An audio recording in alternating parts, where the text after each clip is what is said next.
Bismillahirrahmanirrahim. Assalamualaikum warahmatullahi wabarakatuh. Hari ini kita akan belajar mengenai bab terakhir dari biologi kelas 11, yaitu tentang sistem pertahanan tubuh.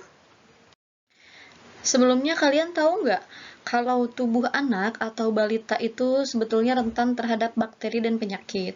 Nah, hal itu bisa datang dari berbagai tempat dan kondisi. Namun, jangan khawatir karena di dalam tubuh terdapat sistem pertahanan tubuh untuk penyerang penyakit. Nah, supaya pertahanan tubuh bayi kuat, maka bayi sebaiknya diberikan imunisasi. Nah, lalu apakah yang dimaksud dengan sistem pertahanan tubuh? Dan bagaimana sistem pertahanan tubuh bekerja? Oke, kita langsung bahas ya.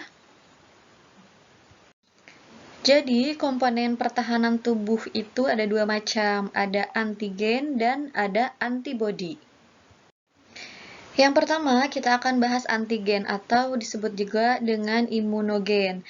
Nah, berbagai organisme atau substansi asing yang masuk ke dalam tubuh dinamakan dengan antigen. Antigen ini dapat berupa bakteri, virus, fungi, protozoa, protein, karbohidrat, sel-sel kanker, racun, dan lain-lain. Apabila antigen masuk ke dalam tubuh, maka secara otomatis tubuh akan meningkatkan sistem pertahanannya. Caranya itu dengan memproduksi suatu zat sejenis protein atau polisakarida yang dinamakan antibodi.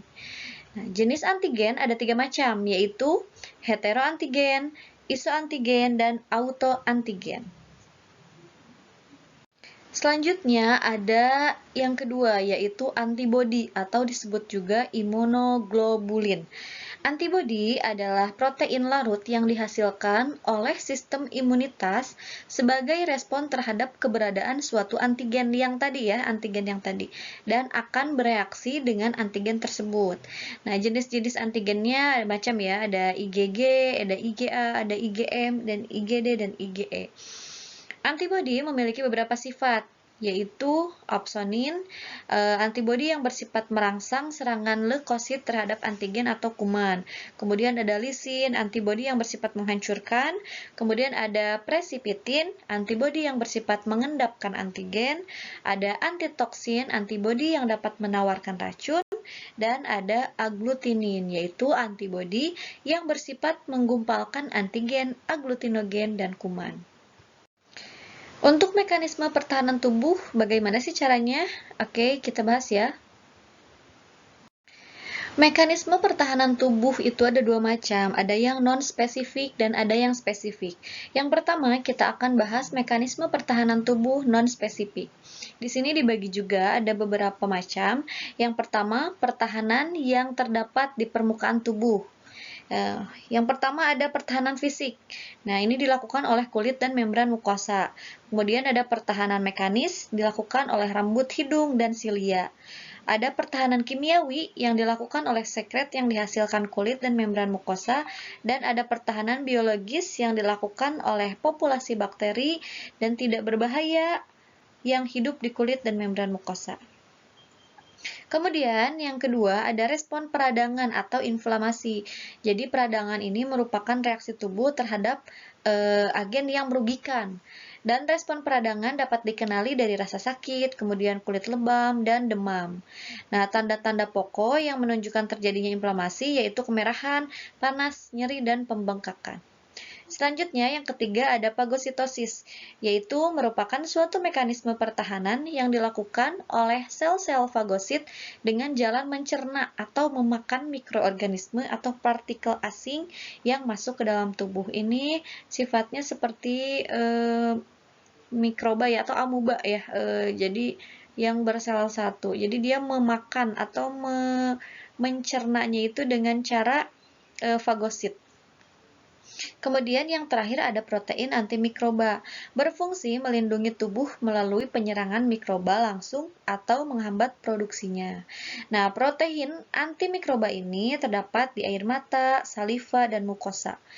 Protein antimikroba yaitu yang lainnya itu ada interferon yang berfungsi sebagai bagi sel di sekitarnya dalam menghambat reproduksi virus. Selanjutnya, mekanisme pertahanan tubuh spesifik. Mekanisme pertahanan tubuh spesifik bekerja apabila patogen telah berhasil melewati sistem pertahanan tubuh non-spesifik yang tadi ya. Jadi kalau misalkan sudah melewati yang tadi, dia masuk ke sistem pertahanan tubuh yang ini, yang kedua, yaitu sistem pertahanan tubuh spesifik. Sel limfosit yang berperan dalam pertahanan tubuh spesifik adalah sel limfosit B dan sel limfosit T. Yang pertama, limfosit B. Limfosit itu merupakan bagian dari sel darah putih atau leukosit. Nah, limfosit B terbentuk dan dimatangkan di sumsum tulang belakang dan ketika sudah matang akan menyebar ke seluruh tubuh. Limfosit B memiliki reseptor yang bisa ditempeli antigen, dan apabila ada antigen yang menempel di reseptor, hal tersebut akan merangsang limfosit B untuk berubah menjadi sel plasma.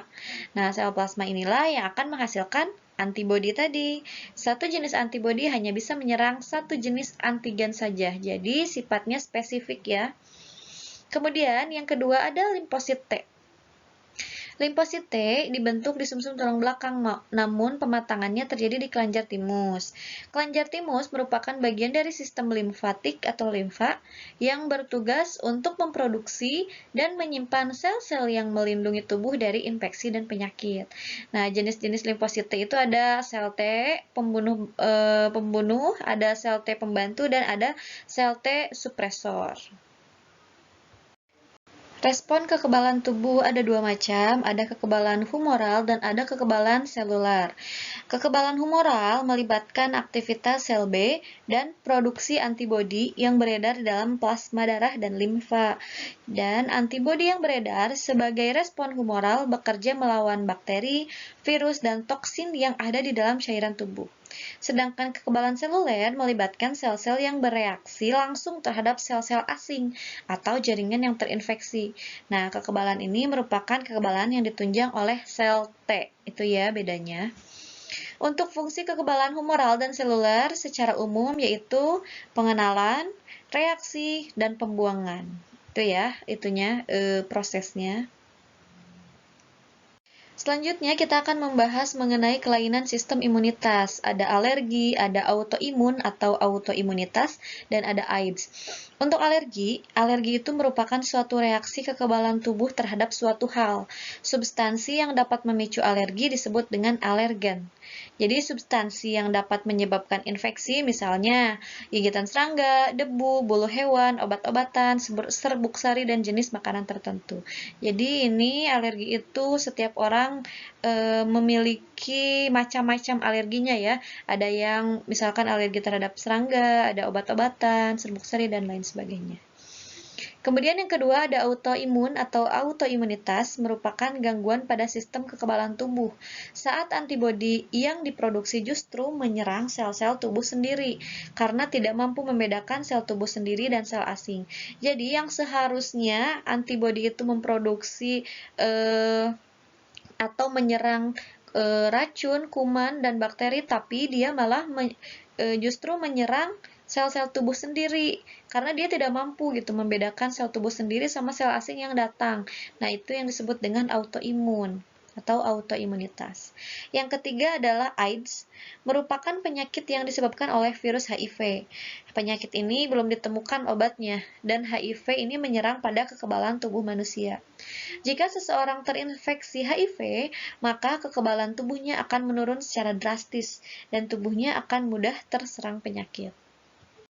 Selanjutnya kita akan bahas mengenai imunisasi. Biasanya imunisasi ini dilakukan pada bayi ya. Imunisasi merupakan suatu usaha memberikan kekebalan pada tubuh bayi dan anak terhadap penyakit. Nah, imunisasi merupakan tindakan yang sengaja memasukkan vaksin berupa mikroba hidup yang dilemahkan. Vaksin dimasukkan ke dalam tubuh melalui suntikan atau diminum.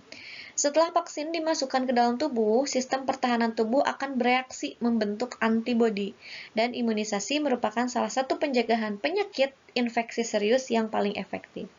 Imunisasi dibedakan menjadi dua macam, ada imunisasi aktif dan ada imunisasi pasif. Imunisasi aktif merupakan kondisi pada saat tubuh dapat membentuk imunitas sendiri terhadap bibit penyakit dengan cara memasukkan vaksin ke dalam tubuh seseorang dengan tujuan untuk merangsang tubuh membentuk antibodi sendiri.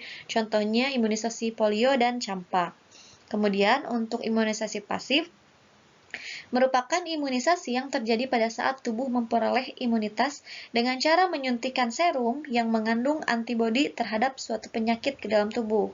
Nah, imunisasi pasif sering dilakukan dalam keadaan darurat yang diperkirakan tidak ada waktu untuk pembentukan antibodi yang cukup untuk melawan antigen yang masuk. Contohnya imunisasi pasif yaitu pemberian serum anti bisa ular pada orang yang terkena gigitan ular berbisa. Oke, mungkin hanya itu materi pembelajaran hari ini. Mudah-mudahan dapat dipahami. Kurang lebihnya Ibu mohon maaf.